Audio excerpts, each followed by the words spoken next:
हमारा प्रश्न है, जल प्रदूषण के कौन कौन कारण हैं, उन कारणों को बताना है। तो सबसे पहले हमको समझना पड़ेगा जल प्रदूषण क्या है। तो आइए इसको समझते हैं। जल में अवांछनीय तत्वों को मिल जाने से जब जल पीने योग्य नहीं रह जाता है तो उस प्रदूषण को हम जल प्रदूषण कहते हैं। यानी दूषित जल या गंदा जल को हम जल प्रदूषण कह सकते हैं।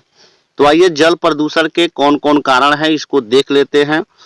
जल प्रदूषण के निम्नलिखित कारण है। पहला है, जल में मृत जंतु, मल मूत्र, कूड़ा करकट आदि फेंकने से जल प्रदूषण होता है। यानी जब हम जल में मरे हुए जंतुओं को फेंक देते हैं, उस पर मल मूत्र कर देते हैं या कोई कूड़ा करकट यानी कचरा को फेंक देते हैं, तब जल जाकर प्रदूषित हो जाता है यानी दूषित हो जाता है।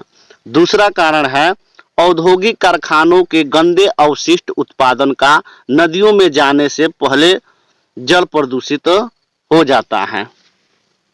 यानी जब औद्योगिक कारखानों से जो भी पेट्रोल या अपशिष्ट पदार्थ या जो भी उसका मतलब अपशिष्ट पदार्थ जब नदियों में बहा दिया जाता है तब नदी का जल प्रदूषित हो जाता है।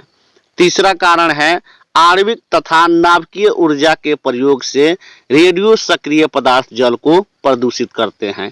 यानी आणविक यानी परमाणु तथा नाभिकीय ऊर्जा के प्रयोग जब हम लोग करते हैं तो उससे रेडियो सक्रिय पदार्थ निकलता है और जब यह रेडियो एक्टिव पदार्थ जल में मिल जाता है तब जल प्रदूषित हो जाता है।